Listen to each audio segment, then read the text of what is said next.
Welcome back, mates. Crypto Leverage Trading Group, a little after 2 p.m. on Monday. We are obviously recapping a lot of happening over the weekend, especially with our altcoins. And obviously, if you've tuned in this morning, you've seen a couple of videos we've already done. Obviously, with Maker and our call yesterday regarding decentralized finance. It's going to be the number one sector to rebound. We're going into the summer months, just like the summer 2020 DeFi. And they literally got crushed last week, okay? And definitely oversold across the board. People got to pick up, those that are brave picked up decentralized finance coins basically at bargain basement prices. Okay. I can't express that enough. I mean, if you look at relative to where they've been in the last year, that was a huge buying opportunity from Friday to Sunday in this sector. Okay, and it is the critical sector of cryptocurrency. Do not let anyone convince you otherwise. Do not let anyone convince you that it's Bitcoin. It's not. The future of the blockchain is decentralized finance. It's its primary function now. Now, that doesn't mean we may not involve into content media, which obviously we have some altcoins for that. Doesn't mean that the NFT sector is not going to continue to grow exponentially. It probably will, and we will find new things. But this notion somehow that the cryptoverse is one-dimensional, that it's Bitcoin and Bitcoin only or Bitcoin dominant is bunk, okay? That's so 2013 to 2017, mates. We are so beyond. Talk to any developer, okay? We're so beyond that. Look at Bitcoin Cash, did a video this morning. Everyone should be in Bitcoin Cash. I'm not a financial advisor. Obviously, you need to do your own due diligence, okay? You know that. But you look at the growth of transactional activity, okay? Everything, Ethereum, Bitcoin Cash. It's not Litecoin. It's just not Bitcoin anymore. And the media wants to focus on Bitcoin and use Bitcoin as a sword against the entire market. That's what's going to happen. That's what they do because they're dysfunctional and they don't really understand blockchain technology. They don't understand the future and the opportunity.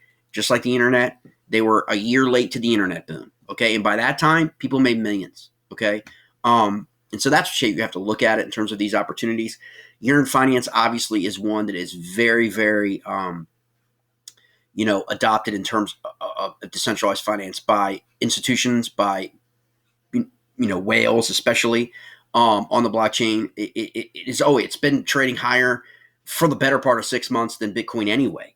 In reality, and it had its own correction from 90,000. Okay, 90,000, I think, was how we got when we did those shorts up here. Okay, 92,000, right?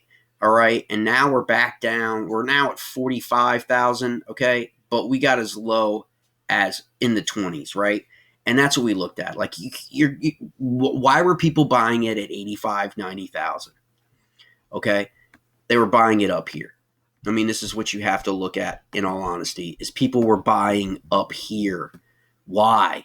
Okay? And if you were buying up here, why are you not buying down here, right? That inevitably is how you have to approach these things. So now we got this. It's kind of pretty much a broken chart.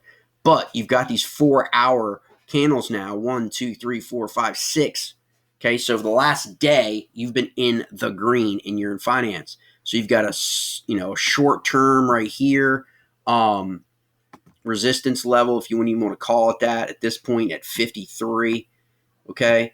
But if it breaks above the moving averages again, it's already bitten through one. If it breaks above this moving averages here today, you're going to get you're going to get that notion, media coverage of it has, come back. Okay, we're back now, right? And so you're going to get that FOMO. And so you're going to get to that whole new, okay, it's down from 90, now it's 45. It's going to run up to 53, going to run up to 55, 57. Again, you know what I mean? And that's just the game. That's just how it works. But you have to put that in your mindset when you're a trader and you're looking at, why were people buying Yearn Finance north of $70,000? It was the opportunity. It was what Yearn Finance provides, okay, in the decentralized finance space. That hasn't gone away. It hasn't changed. It halved in value. Okay, it's up 70, 63, 64% today. Okay, because none of this that happened in the last 4 days had anything to do with Yearn Finance. So leverage traders are obviously in the money on this and will continue to be so, and we will continue to cover some of the other ones we recommended yesterday. All right, mates.